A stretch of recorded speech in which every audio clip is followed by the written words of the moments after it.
So, ayun na nga guys. So, si Wash and Go dito na lumipat. So, close na dun sa unang pinuntahan natin. Okay. So, dito na sila mag-open. Yan. Yan. Wash and Go.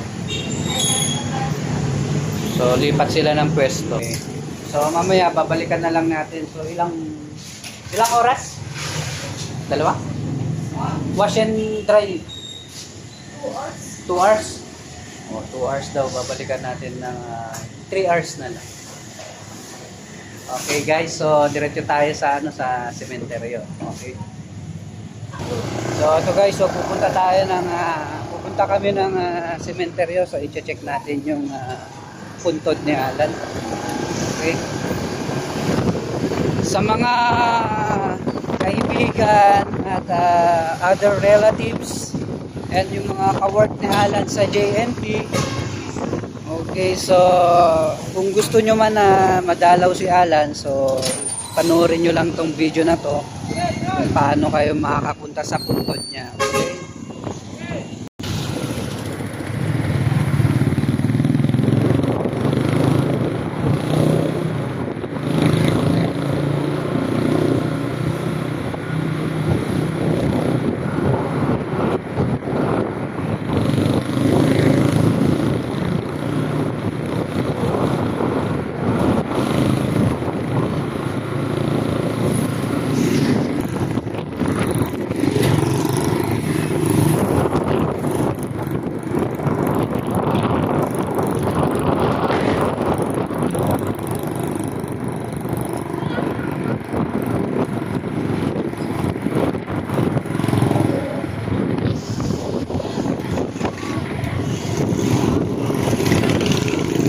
So, going to CSU guys.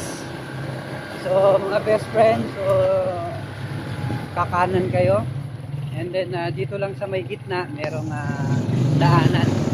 Okay, parang right of way. Yan, so dito.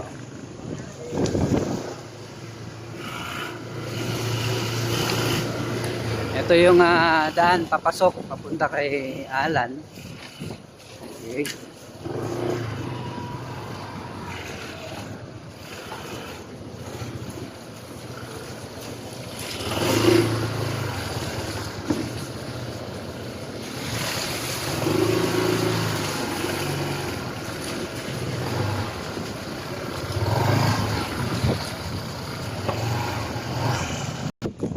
So ito guys, so nandito na kami sa sementeryo. Ayan. So kung mapapansin, yan. So dumiretso lang kayo dito sa may apartment na to. Okay? And then lulusot kayo dito. Kakanan kayo. And then yan.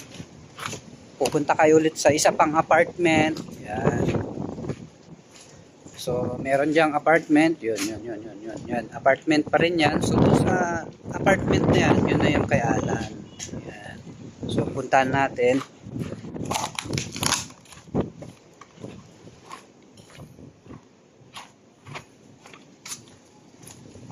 Ayan, lumipad na yung ni Alan. Tarpaulin niya.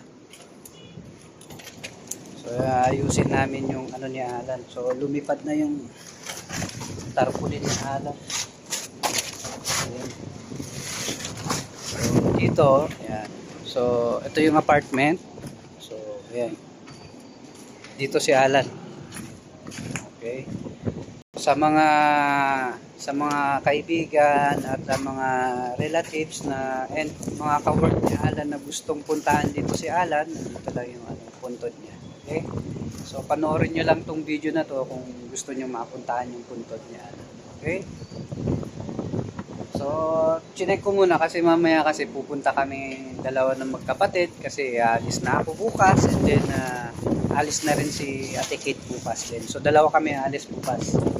So, babalik na kami sa trabaho namin. So, dadalawin namin muli itong puntod ni Alan Kambal bago kami umalis bukas. Okay guys, so thank you for watching mga best friend. Okay, bye-bye.